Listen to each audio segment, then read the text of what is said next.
저는 한국정청에서 활동하고 있는 이문식이라고 합니다. 저희 한국정청이 원격의료에서 첫 번째 토론회를 가졌던 게 2012년이었고 그때 당시에 굉장히 긍정적으로 도입을 검토했고 그러한 입장은 지금도 유효합니다. 원격 진료가 어떻게 해서든 장애인 건강권 개선에 좋은 긍정적 기회가 되길 바랍니다. 우리 사회에서 장애인의 건강 수준이 이미 각종 통계에서 나타났듯이 매우 낮은 상태고요. 이렇게 낮은 장애인의 건강 수준을 발생시키는 원인은 장애인 개인의 건강 흉터도 발견했지만 건강에 영향을 주는 사회적 결정 요인이 더 크다고 저희는 보고 있습니다. 장애인 건강권법에서는 이를 위해서 저소득, 낮은 교육 수준, 의료 차별, 적정하지 못한 고용, 노동, 주거 환경, 사회적 지지 부족 및 성별 특성 등으로 건강을 위협받는 상황을 대응하기 위해서 국가 및 지방자치단체에 필요한 대책을 수립하도록 입법화를 한 적이 있습니다. 지금까지 장애인 건강정책이 진행되어 온 그 과정을 살펴보면 장애인 건강은 재활의료만 집중하면 된다는 정책 기조가 지속되고 있는 가운데 장애인 건강 문제가 대두되었고 그 결과 1차 의료기관의 접근성 개선은 전혀 이루어지지 않았습니다. 그 통계를 보면 병원급 이상의 장애인이 접근할 수 있는 편의시설이 여전히 50%에 불과하는 것입니다.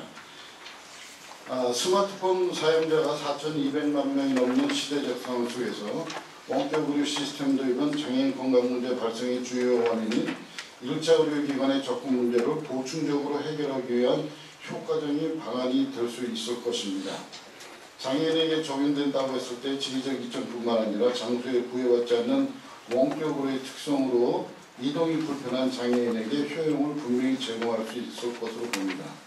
원격 의료 서비스의 종류로는 원격 상담, 원격 검사, 원격 판독, 원격 처방, 원격 수술, 원격 의학 교육 등이 있습니다. 장애인을 대상으로 하는 원격 의료의 범위를 어디까지 허용하느냐에 대한 심도 있는 논의가 앞으로 진행되길 바라고요.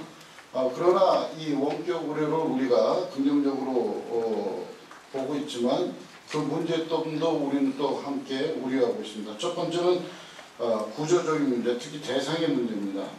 일반적으로 원격 의료는 중증보다는 경증의 환자를 대상으로 합니다. 그러나 장애인의 경우 의료기관의 접근성이 제한된 중증의 장애인이 주 대상이 될 것으로 예측하고 있습니다. 다양한 장애 특성을 가진 중증의 장애인이 주 대상이 되면 원격으로 통신되는 데이터만으로 얼마나 의료진들이 적절하게 대응할 수 있는지는 여전히 의문입니다.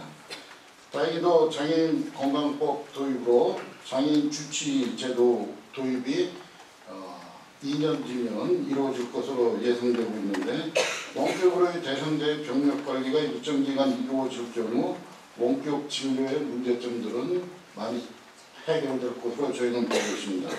장애인 주치 제도가 얼마나 효력적으로 시행하느냐에 따라서 원격으로의 진도 결정될 것입니다. 그리고 오줌 문제의 발생 시 책임성입니다. 오줌 문제가 발생하는 건 기기의 오작동 또는 사용미수 그리고 장애 특성 그리고 의료진의 판단 오류 등으로 인해 오줌 문제 발생 시 분명히 책임 문제가 발생했을 것으로 보입니다.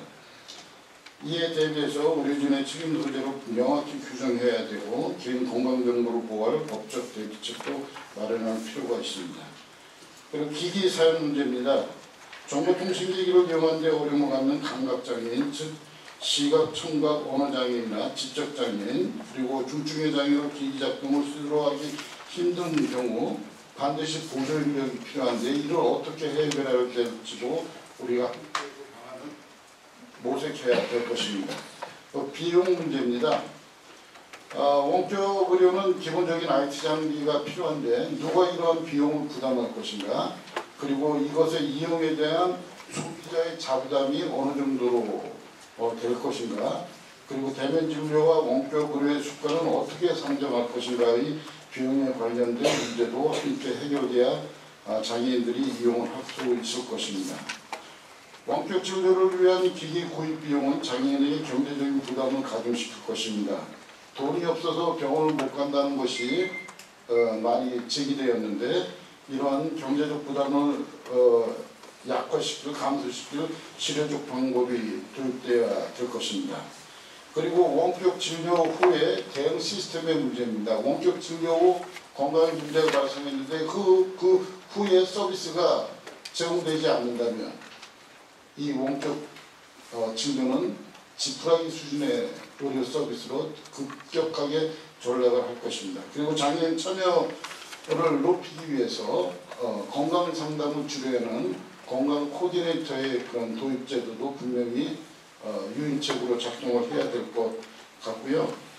그리고 장애인 건강권 구축 문제입니다. 저희가 가장 주려하는 것은 퉁치는 모델이 들어오지 않기를 바랍니다. 장애인들에게 제공하는 건 원격 치료로 해결한다. 이거 하나만으로는 해결이 안 되고 장애인의 건강을 결정짓는 사회적 결정 요인들로 함께 중앙정부와 지방정부와 함께 해결하는 시스템이 구축이 되길 바랍니다. 이상입니다.